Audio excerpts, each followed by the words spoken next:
both quit jobs. Yeah. Nicole, how many jobs have you quit? So I was let go from CNN.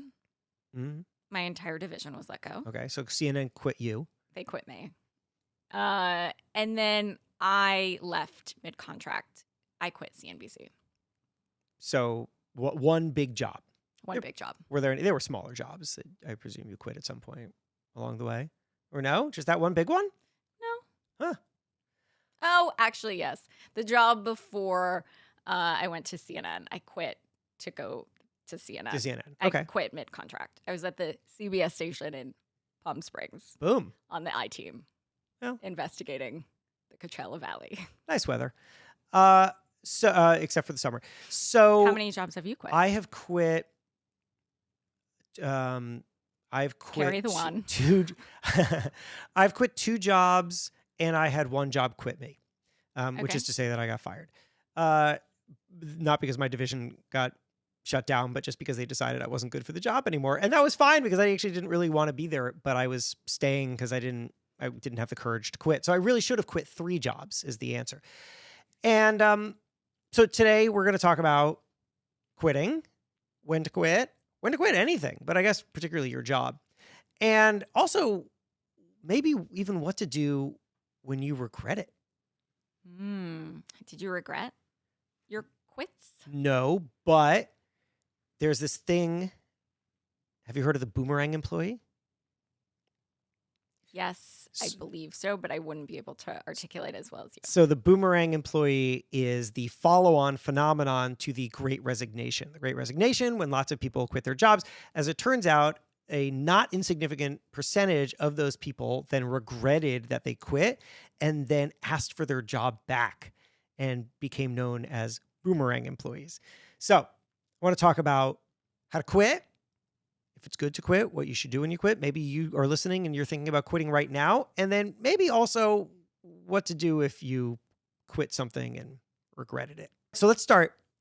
I'm going to tell you a story. So the very first job that I had was at the Gardner News. Circulation 6,000 at the time. I don't know what it is now. Maybe it doesn't even exist. This was 2002. I was a newspaper reporter. I was covering nothing. There was nothing going on in Gardner, Massachusetts. I was covering middle school dances. And then about a year in, my boss comes to me and he gives me a letter. And the letter basically says, change your attitude or get out of here.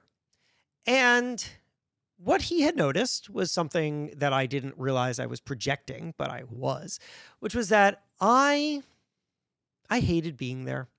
I hated it. I hated it so much. It was just a constant bruise on my ego. Because I thought that I could do bigger things. I thought that I was made for bigger things. And yet I was showing up every day at this tiny little newspaper. And until that time, I hadn't really thought about taking action on this dissatisfaction. But when he gave me that notice and told me to get the hell out of there or shape it up, I thought to myself, I am sitting around waiting for someone to recognize me. And I think that I am bitter because nobody is recognizing me. Like, I'm showing up, I'm writing this story about the middle school dance. The New York Times is not calling me and saying, kid, great story about the middle school dance. Time to cover the White House. Like, they're not saying that. And so I realized, you know what? I need to go to them. I need to go to them. Like I can't sit around and wait for somebody to recognize me because they never will. So I quit. That was the reason that I quit that first job. And I sat in my bedroom and I freelanced, or rather I cold pitched hoping to freelance. I was living in a dumpy apartment, $500 a month in rent next to a graveyard. And I eventually landed a couple stories in places like the Washington Post and the Boston Globe, and that kind of accelerated my career. But anyway, the thing that I took away from it was that if you feel stuck, staying where you are will not be the thing that gets you unstuck. It will just continue to hold you. And that really there are 2 questions that I think that people should ask themselves about any kind of job transition. And I will say this is if somebody is really ambitious and wants to move up. And that is, these are the two questions. Number one, what do I need to learn? Number two, have I learned it? And I have followed that pretty much ever since. Like every job that I've taken, I took it because I had some idea of something that I needed to learn there. And then the second that I felt like I had learned it, before I got bitter because I wasn't growing any further, I just pieced out. So anyway, point is, I'm a pretty big advocate for quitting. I feel like the greatest growth you are going to find may not come where you are, and you should be very aware of that. And if that's the case, it's not always the case. Sometimes you're in an organization that has lots of growth opportunity, and that's amazing. But if that's not where you are and you want more, then you should not be afraid of what's on the other side of quitting. Thank you. That was a great speech. That was a great story. Thank you. What I find interesting is that you were given this sort of ultimatum. Yeah. And now that we're talking about it, I was also given that ultimatum before I quit this big job. It was sort of like, stop doing extra stories beyond your show and just like sit there and read the teleprompter, essentially. And the extra stories and sort of the other series that I created was the best part of what I was doing. And the thing that got me up literally at 2:00 in the morning to go over to fabulous Englewood Cliffs, New Jersey. So I got this choice, which is what you got, which kind of pushed you, right? Yes. It pushed me too. It totally pushed me. The shape up or get out thing, and that's real. I'm grateful for it. I keep that letter. I wonder if do you have the letter? Yeah, Let's I do. get the Actually, letter. yeah, I do. I scanned it. Would you have quit if you didn't get the letter? That's a really good question. And I don't know if I would have quit either, actually, at the time. But it was the best thing that happened to me. So, fun fact, I was represented at CAA at the time. And the agent who ran all of television or whatever was telling me that I was ruining my career by quitting. And that I was on this trajectory in television news to, go from this job at CNBC to NBC News to the White House to the Today Show to the nightly news. Like, there was this sort of trajectory. Yeah. And I said to him at the time, like, I don't think that this paradigm works anymore. I don't think that this is the trajectory when, Jordan Sparks, who I like, and Jenna Bush and whoever was hosting the Today Show. Like, this is not, this trajectory is messed up now. They're not feeding from other NBC stations. They're just like, putting on random celebrities. And so this is not how this works. And in order to move up, I think I need to move out. And he was like, you are ruining your career. Like, we ended up not working together anymore. Fast forward 10 years, I happily re-signed with them. And he kind of was like, you were right, which was a huge vindicating moment to me. You were a Boomerang employee. Kind of. Okay. Kind of. Was like, I didn't go back to the job. No, you're right. That's true. I was like a Boomerang client. Yeah. Okay. Fair enough. But I came back in like this position of strength where it was a huge risk at the time. I was 27. And yeah, I wouldn't have gotten to the place I am now had I not left. Right. And you have to remember what people's incentives are. And people's incentives, if they are inside of a system, is to maintain the system. And if you are a part of that system, then their incentive is to keep you right where you are. Not because if it's like the man keeping you down kind of thing, but just, like you just remember people's incentives. I remember when I quit Men's Health. Men's Health was my first national magazine job. I quit it in 2011. And I quit it because I was going to go to Fast Company. And Dave Zinzenko, the editor-in-chief of Men's Health, and his second in command, Steve Perrine, called me in to Dave's office. And I walked in there, which, by the way, you don't just like go strolling into Dave's office. He was like he was like old school magazine editor-in-chief who, you made an appointment to see. And so And I went in there and they sat me down and they were like, "What are you doing? Fast what? What's the magazine that you're going to? Why would you leave? This is a terrible decision. What do you do? Stay here. What do you need? What do you want? We'll give you something." They're from Brooklyn. Yeah. I don't know. They have their pizza and their. I don't know. Like, I can't That's tell how I remember. the accent. That's how. But like I couldn't get out of there fast enough. I mean, that was the least convincing thing that you could have done to me, was to show me that you don't understand the value of moving on. To me, somebody who doesn't understand the value of moving on is someone who is completely incentivized to hold everybody in their place. And I get it, because, I was good at my job, or good enough at my job. And if I leave, they got to find someone to replace me. I don't think that they're trying to hold on to me because I was amazing. It's because it's a pain in the ass to replace anybody. And they didn't want to do that, but that they couldn't recognize that people would want different things or upward momentum told me I got to get out of here. And I thought that was the exact wrong way to play it. Every single time that anybody has ever quit a job and they report to me, my first words are congratulations. Mazel tov. Yes, absolutely. Fantastic. I am really, really bummed to lose you. But I knew Maybe sometimes you're not. I knew this day would come. Sometimes I'm not. That's true.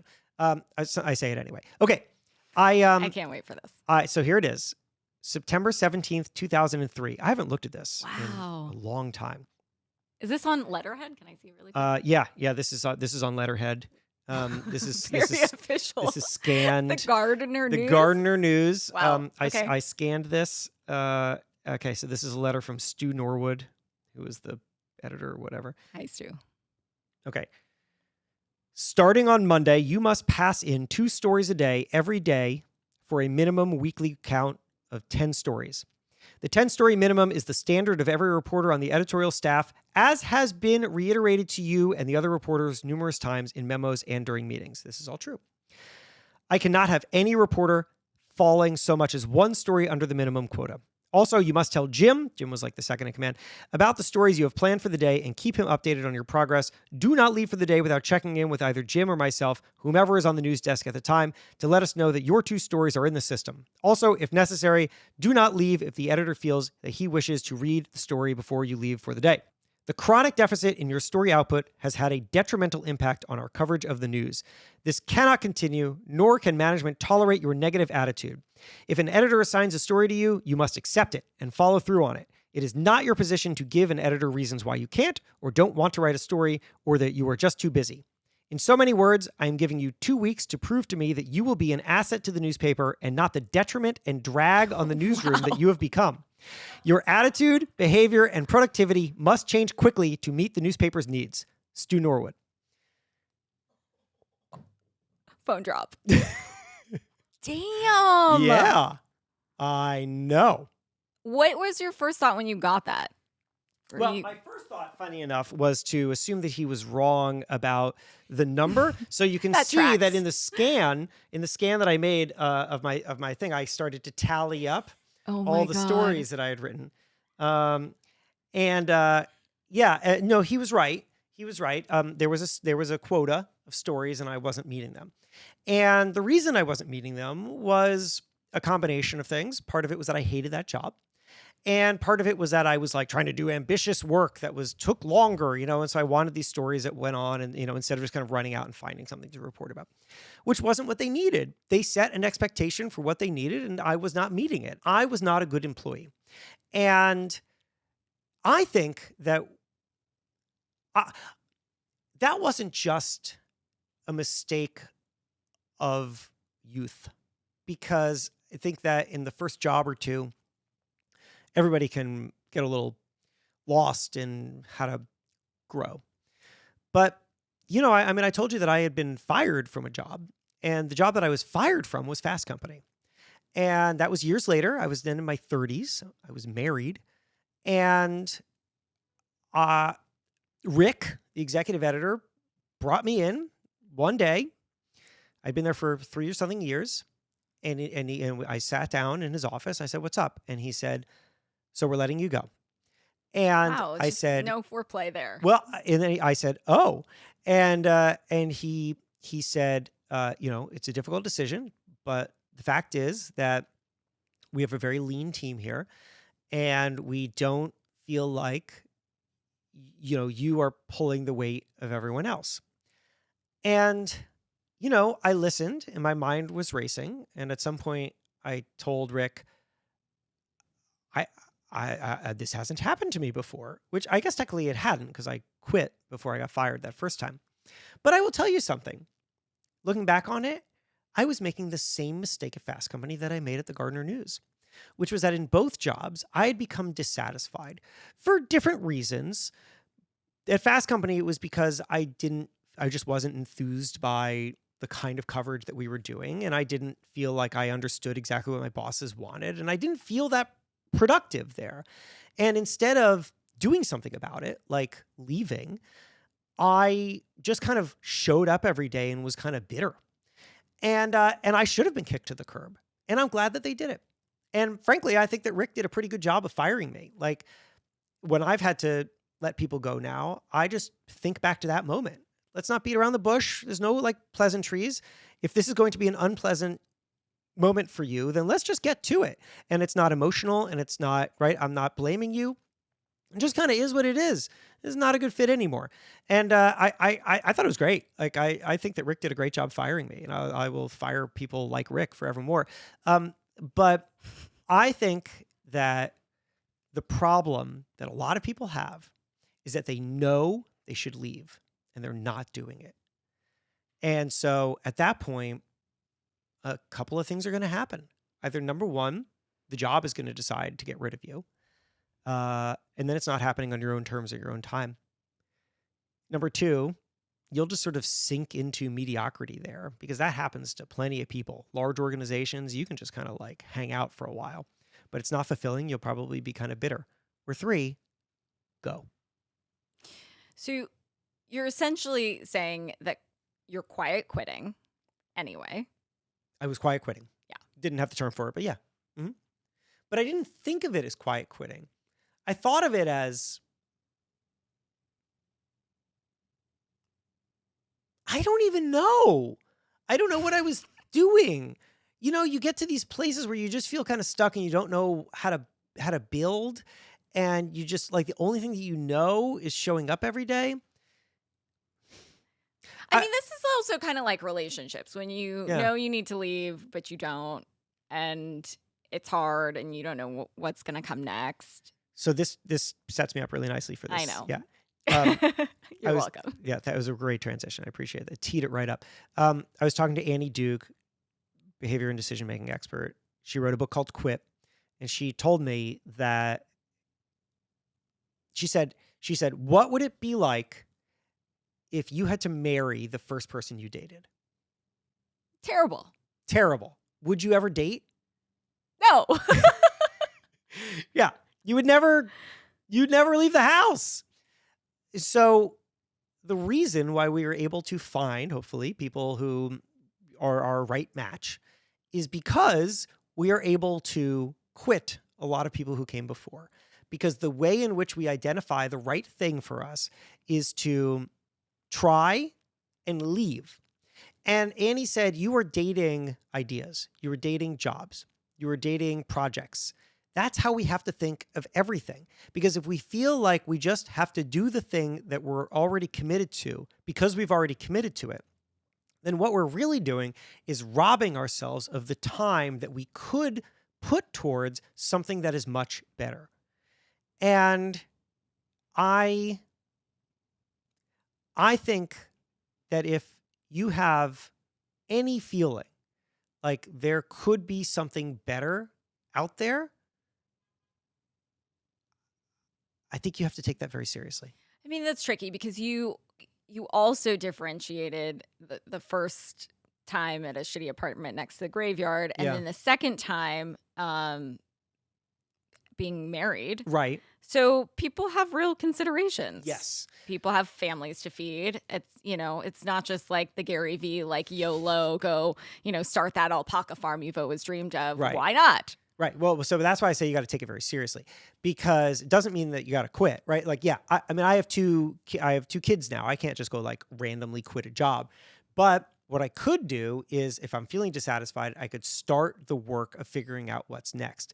And so that could mean starting to take more meetings, doing more networking, starting to explore what other ideas look like. I mean, I don't know. I mean, you must have experienced this. Like, if you feel closed in on something, then letting any amount of new oxygen in starts to invigorate you, and you start to want more of it, and you start to think about how you can get out. And yeah, you can plot your path. I'm not saying everybody. I could abruptly quit a job at 21 because why not? But if you have more responsibility, then you plot your path out. It can take some time, but I think that you'll feel less burdened every day if you feel like you're making momentum on something that matters.